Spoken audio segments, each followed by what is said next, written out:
Ils vont chacun vous présenter leur histoire. Donc moi je commence. Bonjour à toutes et à tous, merci d'être si nombreux. Je suis donc Damien Marc, le président de Keyprod, mais à la base président de JPB System, que je dirige toujours, qui est une société que j'ai repris en 2009, qui avait un produit, c'est celui que vous voyez derrière, c'est une vis auto-freinante, c'est une vis qui ne se dévisse pas, qui sert dans les moteurs d'avion. Donc quand j'ai repris la boîte en 2009, il y avait un produit, celui que vous voyez derrière moi, et un client. Voilà, donc on a vraiment déployé à l'export, très très fort. Aujourd'hui on est chez tous les motoristes aéronautiques, Rolls-Royce, Jeep, Pratt & Whitney, tout le monde. Et on a eu une croissance vraiment fulgurante dans l'industrie. On a intégré tous les métiers, la fabrication, l'usinage, la soudure, la peinture, la qualité, les métiers, la R&D. On a déposé 15 brevets. Quelques chiffres peut-être sur le slide d'après, parce que ça va être le but de la présentation. Je vais vous expliquer en fait le secret qu'on a eu pour passer de 3 personnes à 160, pour passer d'1 million d'euros à 36 millions d'euros de chiffre d'affaires, et pour passer de 5% à 92%. Et ce secret, il est dû à la digitalisation qu'on a mis en place dans l'usine, à l'interconnexion de l'ensemble de nos machines, de nos moyens, à la capacité de piloter toute l'usine à partir de nos smartphones. Et ce secret, on a décidé de le partager avec le monde en créant une start-up Keyprod qui va vous permettre, dans vos usines, de faire ce qu'on a fait chez nous pour digitaliser votre atelier. Ça sera la suite de mon pitch. Merci. Bonjour à tous, donc Nicolas Story, moi je suis un des 3 cofondateurs d'Astrée Software. C'est une boîte qu'on a créée à Saint-Étienne il y a 12 ans maintenant, fin 2011, qui connaît effectivement une hyper croissance. On est spécialisé, on est pure player français dans le MES, donc les solutions digitales pour les ateliers, avec une croissance qui nous a été reconnue par les champions de la croissance depuis 5 ans. On est d'ailleurs seul éditeur de logiciels MES dans ce classement. Et puis on a eu la chance d'être aussi le premier offreur de solutions labellisé Vitrine Industrie du Futur en mars dernier, avec la solution que je vais vous présenter tout à l'heure. Donc aujourd'hui Astrée, c'est 4 sites, Saint-Étienne, Nantes, Lille, Bordeaux, Toulouse et Nancy, et un peu plus de 110 personnes, 120, on recrute évidemment chaque jour. Je reviendrai également sur cette origine. Pourquoi on a voulu créer cette boîte? C'était en fait pour pouvoir démocratiser le MES. Donc le MES, encore une fois, c'est le digital dans les ateliers. Et donc à l'époque, c'était des solutions très chères, pas accessibles aux PME et encore moins aux TPE. Et donc la mission qu'on s'est donnée, c'est de démocratiser, de rendre accessible cette technologie à des structures petites. Très bien. Je vais maintenant vous laisser, en tout cas laisser Damien présenter la solution Keyprod. Donc oui, d'abord on va partir sur peut-être l'atelier de JPB tel qu'il existe aujourd'hui. Vous en avez quelques images derrière vous. Donc nous, quand on a connu vraiment cette croissance exponentielle, on a eu une difficulté, ça a été d'intégrer la fabrication. On a pensé d'abord à le faire à l'extérieur de la France parce qu'on ne se sentait pas compétitif sur un marché international pour le faire à partir de chez nous. Et finalement, j'ai fait le pari en 2016 de créer un atelier de toutes pièces en achetant des machines neuves et en les mettant en ligne, en mettant beaucoup de robotique, beaucoup d'automatisation. Donc c'est ce qu'on a fait, vous en voyez quelques images. J'ai été frappé à ce moment-là par un problème. C'est que les machines, aussi neuves soient-elles, on avait du mal à les faire communiquer en fait, avec leur environnement. J'avais par exemple une machine de production dernier cri et une machine de contrôle dernier cri aussi, et il n'y avait pas un langage unique de communication. Ça me rappelait un peu l'informatique des années 95 où pour connecter une souris à l'ordinateur, il fallait installer le driver. Ce qui n'est plus le cas aujourd'hui, donc le pari qu'on fait tous, c'est que dans 15 ans, il y aura les drivers, on connectera des machines, elles seront nativement connectées, on pourra avoir leur performance en temps réel, on pourra avoir tout ça. Nous, on l'avait pas, et donc quand tous les gens venaient visiter mon atelier, parce que je suis un ferveur défenseur de la French Fab depuis la première heure, et j'ai beaucoup entraîné, reçu d'étudiants, reçu de chefs d'entreprise, et tous me disaient, je rêverais également d'avoir la capacité simple de connecter mon atelier sur mon smartphone, voilà. Donc c'est ce qu'on a fait avec Keyprod. Donc le pivot en fait, il a été dans la stratégie un peu compliqué à se mettre en place quand on est issu de l'industrie. C'est pas évident de pivoter comme dans une boîte de tech, et on l'a fait franchement de manière assez violente. C'est-à-dire qu'on a décidé de créer une solution soft complètement digital et SaaS. Je crois qu'il y a une vidéo qui passe après, donc sur Keyprod. Donc Keyprod, le principe, c'était de dire vos machines, elles ont toutes des langages de communication différents. Nous, on a trouvé qu'il y avait un langage unique à toutes ces machines, c'est que quand votre atelier il fonctionne, les machines, elles chantent, elles racontent une histoire. Et on a décidé de créer un objet connecté de toutes pièces qui vient simplement s'aimanter sur vos machines de production, qui génère donc des vibrations qui vont être captées par l'objet. Cet objet va auto-apprendre très vite en écoutant 2 pièces, la musique et le son de votre machine, comme le fait Shazam, et va vous donner en temps réel les performances de votre machine. Est-ce qu'elle est en marche? Est-ce qu'elle est à l'arrêt? Combien de pièces j'ai produit? Quel est mon temps de cycle de pièces? Donc ce challenge, on l'a lancé il y a 4 ans. Ça prend vraiment 2 minutes à installer un boîtier Keyprod sur une machine. Et donc vous allez recevoir en temps réel toutes les performances de votre machine, peu importe le type de machine. Les algorithmes, donc tout ça se met à jour naturellement. Tout ça remonte sur une application SaaS aujourd'hui, qui va donc vous remonter les performances en temps réel de l'atelier. Et c'est toute une roadmap derrière est détaillée pour justement arriver tout doucement sur des briques de MES. Aujourd'hui, c'est la performance, mais demain, c'est le planning dynamique, à vous dire, voilà, à la vitesse où tu fabriques, tu es en avance ou tu es en retard, tu as amélioré tes compétences, on va donner une date de fin certaine, et tout ça sur une interface qui aujourd'hui est utilisée chez nous, entièrement tactile. Donc ce déploiement aujourd'hui, c'est une 40aine de personnes qui prodent. Déploiement en France dans plusieurs centaines aujourd'hui de sites et à l'export. Vu qu'on a, nous, aujourd'hui une base d'export très forte, nos clients, GE, Pratt, recommandent notre solution aux fournisseurs. Donc on a commencé à déployer au Mexique, en Pologne, sur différents pays, là où on est installé. Et donc là, on va lancer une offre dans les prochaines semaines, qui sera tout simplement une offre, vous essayez, et vous nous rendez le matos si vous n'êtes pas content. Voilà. Donc ça sera 3 mois, enfin entre 1 et 3 mois gratuits de l'application, ou en tout cas à une application à tester, parce que le but du jeu de cette solution, ça va être son scaling à très très forte vitesse, donc on va pouvoir envoyer les boîtiers partout dans le monde, de manière assez unique. Donc voilà un petit peu l'aventure, comment on a pivoté d'une boîte de la fab à une boîte de la tech. C'est génial parce que dans l'industrie, on est vraiment sur des cycles en V très établis. Keyprod, c'est de l'agilité pure, on est au cœur des clients, chez les clients, on s'adapte, on crée l'application en fonction des besoins, et tout doucement, du coup, on injecte de cette agilité dans l'industrie, et c'est un modèle qui se nourrit très très bien. Donc je ne sais pas si j'ai fait mes 6-7 minutes, en tout cas, je serai disponible pour vous répondre aux questions. Par la suite, je vous remercie. Merci Damien. À présent, Nicolas va nous présenter la solution.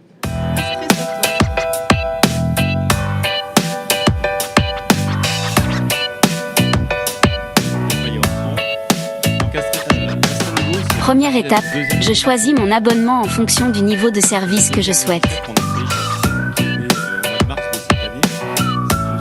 Je peux compléter mon abonnement avec des extensions fonctionnelles. Quelques minutes après ma souscription, mon instance Astengo est disponible. Je peux tout de suite utiliser Astengo. Et vous recevez dans les 3 jours qui suivent votre IoT pour connecter vos équipements directement sur la solution, et ça fonctionne. Notre engagement, c'est en moins de 7 jours, vous digitalisez votre atelier de manière très rapide. Vous êtes accompagné et il n'y a pas de surcoût. C'est-à-dire quand je vous parle de 119 € par mois et par machine, tout est compris. Le matériel, l'infrastructure, le logiciel, la maintenance et le service d'accompagnement qu'apportent nos équipes. Donc c'est une vraie révolution qu'on a essayé de bâtir et qu'on a réussi à bâtir avec Astengo. Ça couvre des fonctionnalités évidemment de suite production qui sont la base de tout logiciel MES, mais pas que, puisque ça embarque les interfaces avec la ERP pour digitaliser les ordres de fabrication, les dossiers de fabrication, les cahiers de test, mais également les contrôles qualité, la maintenance, les relevés de traçabilité. Donc tout est embarqué dans cette offre qui va vous permettre à la fois d'apporter du visuel pour les opérateurs sur les machines, mais également d'animer et d'analyser vos résultats, d'animer la performance avec les animations AIC quotidiennes que vous pouvez faire dans vos ateliers. Également, le manager dispose d'un outil qui lui permet de configurer entièrement tous ses tableaux de bord pour faire ses analyses et les partager avec ses autres collègues de l'atelier. Donc cette offre, en fait, on est les premiers au monde à sortir cette offre. Donc on parle de SaaS, on parle de cloud, on parle de modèle freemium et sans aucun engagement. C'est-à-dire que là, encore une fois, au bout des 30 jours d'essai, vous pouvez payer si vous le souhaitez. Sinon, vous renvoyez l'IoT et vous êtes débité de 0. Si vous l'arrêtez au bout de 3 mois parce que vous avez un problème sur une machine et qu'au bout de 3 mois c'est résolu, vous renvoyez tout et vous n'avez pas plus d'engagement que ça. Donc c'est vraiment cette révolution importante qui a été mise en place. Et ce que je voulais partager aujourd'hui avec vous, c'était comprendre ce projet qui a été largement soutenu et embarqué par BPI, qu'on doit quand même leur rendre hommage aujourd'hui. Donc en fait, avec notre vision d'origine qui est de démocratiser le MES, Notre première solution que nous avons créée, qui s'appelle AkiWeb, qui équipe les PME et les ETI, qui nous a permis d'être aujourd'hui le leader en France. Celle-ci a été déployée dans 16 pays sur 390 usines. Donc on fait des projets forts pour équiper des sites en multi-sites sur des sujets de traçabilité, de planning et de documentation, de suivi, etc. Et puis on s'est aperçu que les TPE et les PME, qui sont si riches et qui occupent beaucoup de terrain sur notre territoire national, étaient souvent les parents pauvres, et souvent leur atelier était souvent le parent pauvre de la digitalisation. Et donc on a réfléchi longuement à savoir comment pour pouvoir permettre d'accéder à ces solutions. Alors on a été accéléré, je ne l'ai pas noté sur ce slide, par la BPI. Et puis en 2020, on a répondu à un appel à projet PSPC 2 régions, sur lequel on a été retenu en tant que porteur de projet, avec le soutien de la BPI, des régions et des métropoles, de laboratoires, et également un partenaire dans l'IoT pour permettre de sortir des IoT en 5G pour aller jusqu'au bout de la démarche complètement simple de mise en place. On a démarré tout ça en 2021. On avait la chance d'avoir une communauté d'industriels qui nous a soutenus pour faire des tests en usine. Et il y a eu 3 POC qui ont été faits en 2022 sur 3 usines. Et puis on a enfin lancé ça avec à peu près 6-9 mois de retard, comme d'habitude, j'allais dire, dans les programmes de R&D, puisque tout n'est pas si simple. C'est simple d'usage, mais pas forcément à faire. Et en mars, donc au moment de Global Industrie, on a lancé cette nouvelle offre. Et ça nous a permis, notamment, ce projet-là de transformation d'Astrée, avec tout ce qui va derrière, d'être labellisé vitrine industrie du futur. Aujourd'hui, 6 mois plus tard, on a déjà équipé, il y a déjà 15 usines qui se sont abonnées à cette solution en métropole, mais également sur les territoires et départements d'outre-mer, à une vitesse beaucoup plus rapide que ce qu'on imaginait, puisqu'on avait un business plan qui prévoyait d'équiper une vingtaine d'usines en 12 mois. Donc on a pratiquement atteint ce business plan à peu près en 6 mois. Et ce qui est génial, c'est que personne n'abandonne. Tout le monde rajoute des machines quasiment chaque mois, rajoute des extensions et nous apporte des nouveaux clients. Donc on a une accélération qui est assez fulgurante et qui permettent en fait à des industriels d'accéder simplement. C'est les témoignages que vous retrouvez ici. Donc pour aller plus loin, c'est assez simple. Le site s'appelle astengo.fr ou .com. Vous créez votre compte, vous mettez votre carte bleue pour avoir 30 jours d'essai gratuit. Il suffit juste de faire une transaction à 0 € et la semaine prochaine, votre machine est connectée chez vous avec Astengo qui fonctionne. Très bien. On va maintenant passer aux questions-réponses. Donc, pour faire référence au titre de la bulle, en fait, en quoi le fait de déployer un MES dans son usine ou dans ses usines vous permet de mieux maîtriser l'usine? Qu'est-ce que ce type de solution va apporter? Bon, je réponds. Bon, nous, ça a été assez évident pour être compétitif, tout simplement. Il n'y avait pas 40 moyens. Il faut que les machines, les assets que vous avez dans vos ateliers, il faut qu'ils tournent. Et on s'aperçoit qu'une machine non connectée, c'est-à-dire de laquelle vous n'avez pas d'informations au retour de son taux de fonctionnement, et vous estimez ce qu'on appelle un TRS, je pense que ça parle à tout le monde, un OI. Nous, on avait un taux qu'on estimait, quand on a mesuré réellement, on l'estimait parce que voilà, les opérateurs faisaient des petits bâtons à barre et puis on relevait ces datas, jour plus 1, jour plus 2.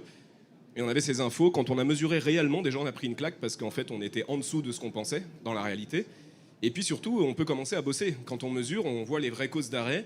Alors il y a des causes d'arrêt évidentes, puis il y a des micro-causes d'arrêt qu'on retrouve très souvent dans le protocole. Et quand on les additionne sur une journée, sur un mois, sur une semaine, et ben, tout ça vous permet d'aller gagner 5, 10%, 15% parfois sur des projets de production. Donc il y a un message qui est simple, c'est déjà chez nous. Nous, on avait 10 machines et on m'en demandait une 11e. Grâce à l'utilisation de Keyprod et de la mesure, on a gagné 10% sur un parc qui était déjà très performant et on a donc évité d'acheter la 11e. Même une machine à 550 000 €. Donc ça, c'est un premier avantage. Et ensuite, à partir de là, quand on collecte de la data, et ça, je pense que Nicolas pourra vous dire exactement la même chose, eh bien, on peut en faire plein de choses. Ça arrive dans une base de données, on va pouvoir les traiter, les partager, les faire de la statistique. Donc ça, c'est très bien au niveau manager, pour pouvoir piloter son usine. Moi, j'ai plusieurs usines dans le monde aujourd'hui. Dans mon écran, j'ai une télé dans mon bureau où j'ai un slide qui passe avec les performances en temps réel de mes usines. Mais ça, c'est la vision de dirigeant, manager. Mais pour les opérateurs, on va aussi leur apporter dans nos solutions beaucoup de confort, la capacité déjà de prouver qu'ils sont bons, se challenger entre eux, la possibilité chez nous, mais je pense chez Astrée également, de remonter des problèmes, des propositions d'amélioration dans l'atelier. On intègre toute une gamification un petit peu des opérateurs également pour les motiver à utiliser l'application et à être mis en avant au board meeting toutes les semaines avec leur manager, celui qui a proposé le plus d'améliorations, celui qui a... Voilà, on va leur donner accès à tous les plans. Nous, on fait des vidéos avec les gestes à faire dans l'atelier qu'ils vont retrouver également sur leur tablette. Donc ça nous permet d'embaucher, de faciliter l'arrivée de nouveaux collaborateurs. Ça nous a permis de monter notre usine en Pologne également beaucoup plus facilement parce qu'ils ont intégré le même outil, ça a été tout ça. Donc voilà quelques exemples que je peux vous donner. Je vous laisse éventuellement compléter, Nicolas. Oui, je compléterai parce que tout est vrai dans ce qu'on constate, et en tout cas ce que nous remontent les clients. On est clairement sur des retours sur investissement avec notre logiciel AkiWeb, qui est notre logiciel historique, inférieur à 6 mois, c'est-à-dire que 100% de nos clients mesurent des retours d'investissement souvent beaucoup plus rapides, mais la moyenne c'est 6 mois de retour sur investissement. Donc ça veut dire que les gains ils sont vraiment là. Avec la solution Astengo, on ne parle pas de retour sur investissement puisqu'il n'y a pas d'investissement, ça vous l'avez bien compris. Les gains, on arrive toujours à un moment donné dans une usine où on n'a pas attendu l'arrivée du MES pour essayer de s'améliorer et pour essayer de mesurer. On est là pour remplacer du papier. Donc on est là pour refocaliser les gens de la production, les opérateurs, mais également les managers sur des tâches à valeur ajoutée. C'est-à-dire que l'outil va automatiser la collecte des données, va la fluidifier, va mettre à disposition des indicateurs sur des télés pour les animations IC tous les matins. Et déjà, ça permet de gagner au moins 2 heures par jour au management intermédiaire pour calculer ces indicateurs. Du coup, ce temps-là, il le dégage pour de l'amélioration continue et trouver des solutions pour ça. Donc nous, on est vraiment des supports, des outils qui vont aider les gens de la production.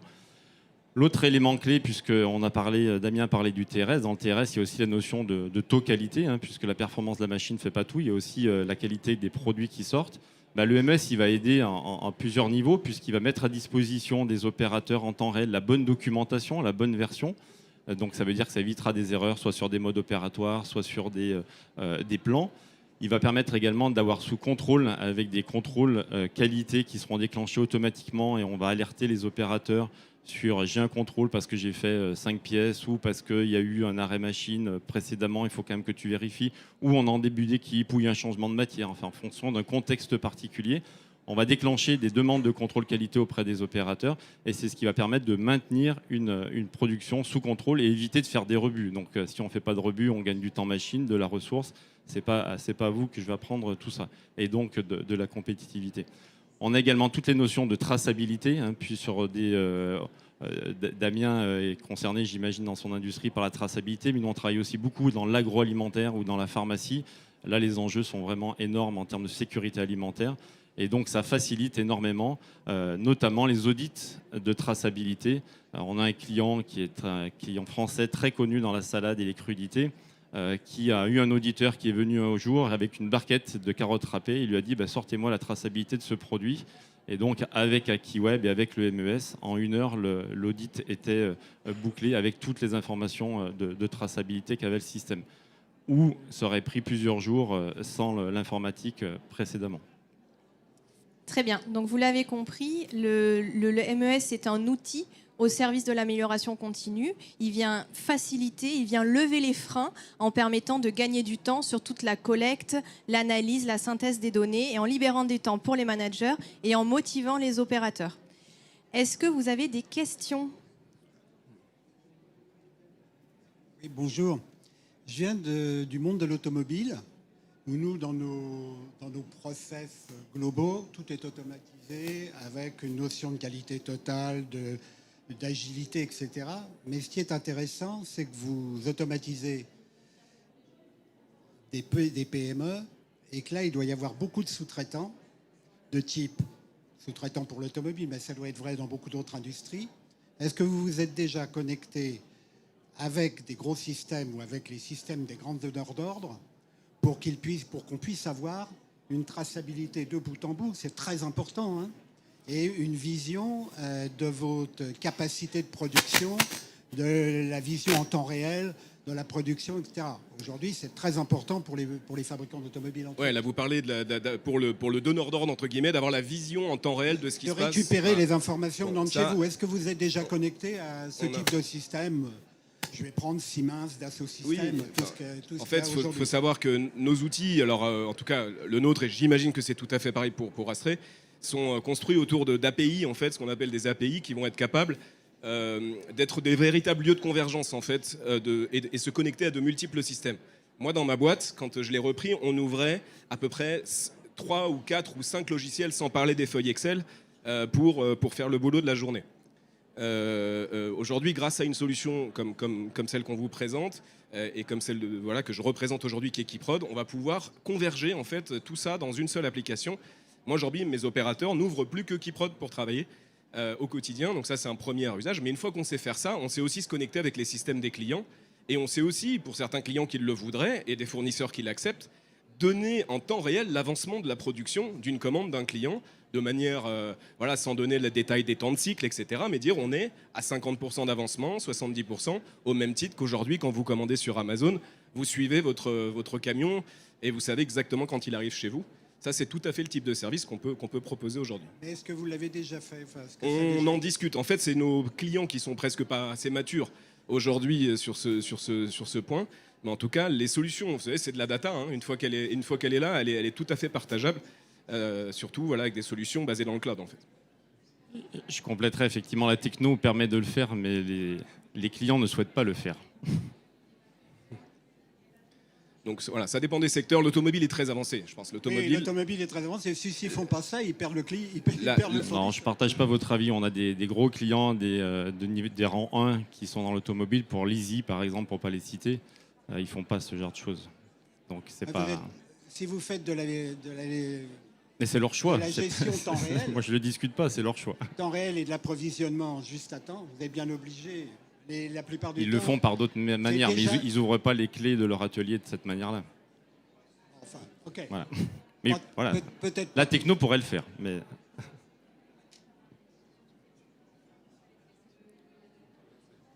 Ouais, alors, à la fois une question et un retour d'expérience. J'ai eu le plaisir de signer les bons de commande pour installer AkiWeb dans deux usines de mécanique, au Mans et à Besançon.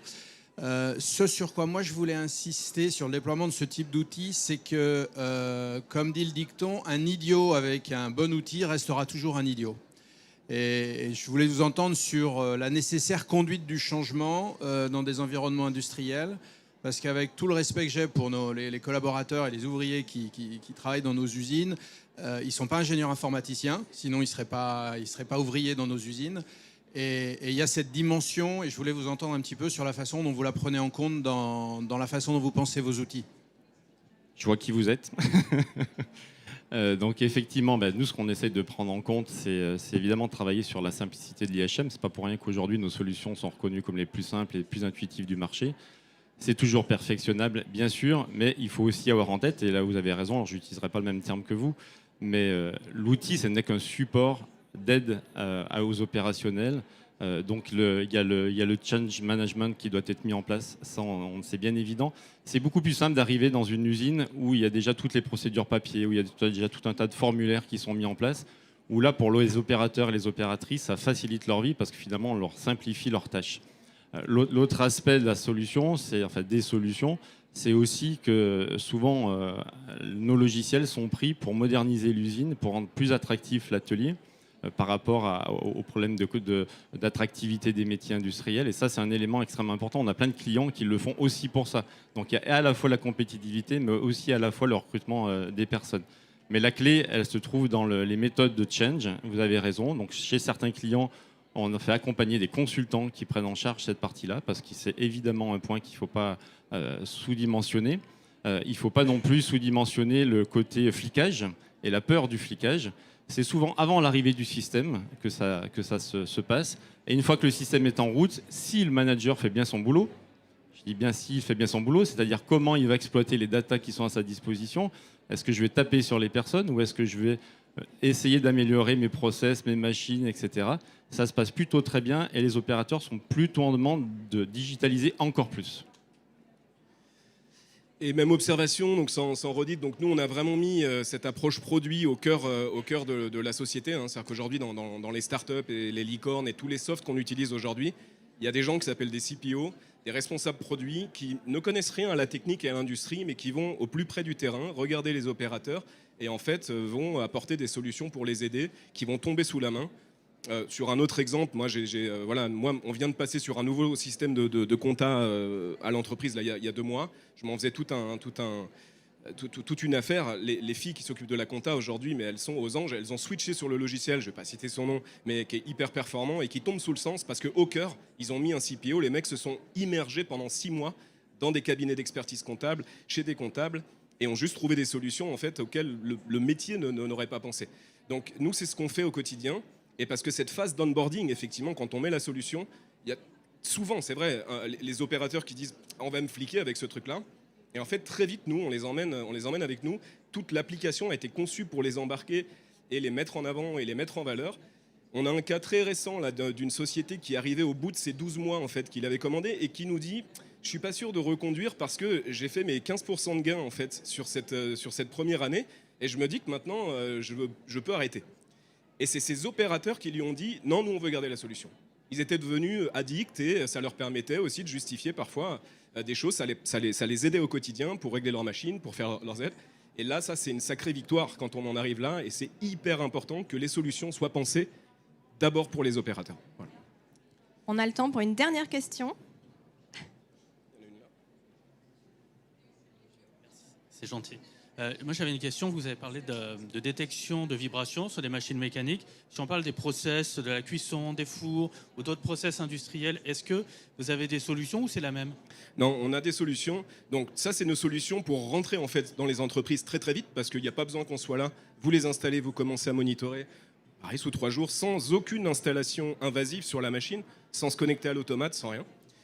Derrière, en fait, on a un produit qui s'appelle le KeySmart, lui, qui va être capable de s'interconnecter à des contacts secs, avec des capteurs de passage de pièces, avec des capteurs de température, où là, on va pouvoir vérifier des consommations, faire de l'efficacité énergétique, où on va pouvoir compter des pièces qui passent devant un convoyeur. Voilà. Donc on a également des solutions câblées et également des solutions qui se connectent aux automates s'il y avait besoin. D'accord, c'est très clair. Et ma dernière question, c'est aujourd'hui, quelle est la place du machine learning ou de l'IA dans vos solutions ?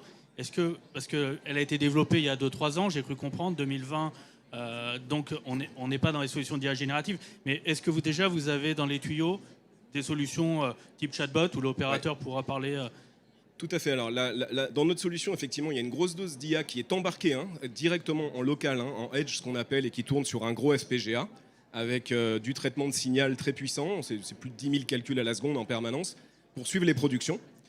C'est un algo qui vit en permanence. On l'améliore au rythme des machines qu'on déploie, on l'améliore au rythme des cycles et des cas de figure qu'on rencontre. Et ça, en toute transparence, parce qu'on pousse les mises à jour dans les devices. En fait, ils se mettent à jour et gagnent en performance et en fonctionnalité toutes les semaines. D'accord. Ça, c'est un premier point. Et effectivement, là, on ne parle pas d'IA générative dans le device.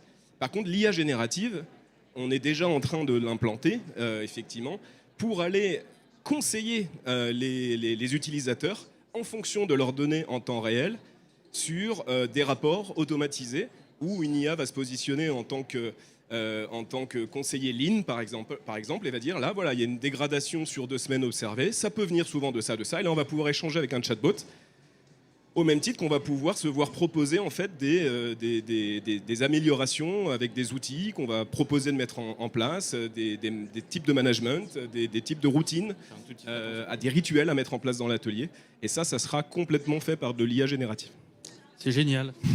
Je voulais juste rebondir sur l'acquisition des données, puisque c'est avec l'arrivée des opérateurs et la crainte du flicage, c'est aussi le deuxième frein, souvent à l'arrivée de ces systèmes dans les ateliers. Effectivement, nous, on a essayé de trouver une solution la plus simple possible, qui est de la récupération d'un signal tout ou rien, avec des algorithmes. Quand vous choisissez, quand vous vous abonnez, vous dites j'ai une presse injectée, ça vous met un algorithme d'acquisition de données, presse injectée. J'ai un four, j'ai un algorithme dédié pour suivre des fours. J'ai un centre d'usinage, un algorithme dédié pour les centres d'usinage. Donc c'est vraiment complètement paramétrable en fonction du process que vous avez à suivre et sur lequel vous allez collecter les données avec 1, 2, 3 ou 4 signaux différents.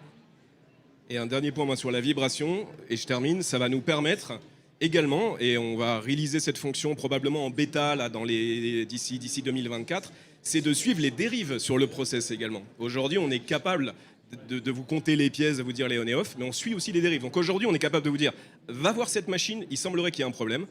On est capable de détecter des chocs dans les machines, s'il y a des usineurs ici, et vous êtes tous connus, le choc dans la machine que l'opérateur déclare pas trop et qui peut poser des problèmes derrière.